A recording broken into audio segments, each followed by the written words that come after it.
Hello friends, welcome to my channel Kantivar channel. आज का जो हमारा टॉपिक है वो है आभूषणों के नाम संस्कृत में। सबसे पहले तो हमें ये पता होना चाहिए, सबसे पहले तो मैं आपको ये बताऊंगी कि आभूषण की डेफिनेशन क्या होती है। कोई भी टॉपिक स्टार्ट करने से पहले हमें उसका मीनिंग का पता होना बहुत ज़रूरी है कि वो होती क्या चीज़ है, उसकी डेफिनेशन क्या होती है, उसका यूज़ हम करते क्यों हैं। जो बेसिकली जो आभूषण की डेफिनेशन होती है वो ये होती है कि आभूषण क्या है। आभूषण जो है मानव निर्मित द्वारा वह वस्तु है जिसको धारण करने के बाद क्या होती है, कोई भी चाहे वो व्यक्ति पहने, चाहे कोई हम किसी भी मूर्ति के ऊपर उसका प्रयोग करें, जिससे क्या होता है, जिसके पहनने के बाद उसकी सुंदरता बढ़ जाती है। ऐसे ही हिंदी में और इंग्लिश में आभूषणों के दो मीनिंग होते हैं, दो मीनिंग निकलते हैं। यानी एक आभूषण का मतलब होता है अलंकार, यानी सुंदरता को बढ़ाना। ऐसे ही इंग्लिश में आभूषण को इंग्लिश में हम कहते हैं चार्म, यानी कि अट्रैक्शन पैदा करना। यानी कोई भी चीज़ हो, इनफैक्ट आप किसी लेडी को पहनाएंगे तो क्या होगा। वैसे तो कहा जाता है कि नारी की सुंदर एग्जाम्पल है कि नारी की सुंदरता को बढ़ाने के लिए हम क्या करते हैं, आभूषणों का प्रयोग करते हैं। जब कोई भी लड़की या कोई भी शादीशुदा लेडी अगर आभूषणों को धारण कर लेती तो वो क्या होता है, उसकी सुंदरता में चार चांद लगा देता है। और साथ ही क्या होता है, एक एक कंसेप्ट ये भी है कि लेडीज़ को जो है ज्वेलरी का शौक होता ही है, हर लेडी को, हर लड़की को, हर उसको। ठीक है, ये था मीनिंग हमारे आभूषण का।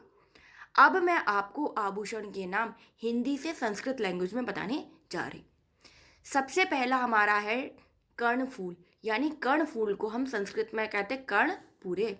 ऐसे ही कुंडल को कहते हैं कुंडलम, जेवर को कहते हैं अलंकारे, कड़े को कहते हैं नुपुरे, चूड़ी को कहते हैं वलयम। ऐसे ही वलयम। और बाजूबंद को हम कहते हैं कयूरे, मेखला को कहते हैं करधनी, हार को कहते हैं हारे, और लच्छे को कहते हैं पादा भरणम। यानी यहाँ पे बड़े आ की साउंड क्या है, पा पे भी आ रही है और दा पे आ रही है, और जो भा है उसमें हम क्या हो रहा है, छोटे आ की साउंड निकल रही, यानी पैरों को भरने वाला। ऐसे ही हमारा पायल है, जिसमें क्या हो रहा है कि पा के बाद जो दा है उसमें बड़े आ की साउंड नहीं निकल रही, बड़े आ की साउंड किस पे निकल रही है, भा पे निकल रही। तो क्या हमारा शब्द का उच्चारण होगा, पाद भारणम। ऐसे ही अंगूठी, अंगूठी को हम कहते हैं उंगलियकम, यानी उंगली की सुंदरता बढ़ाने वाली वस्तु, यानी उंगलियकम। मोती यानी मुक्त है। ऐसे ही चेन को हम कहते हैं सीकड़म।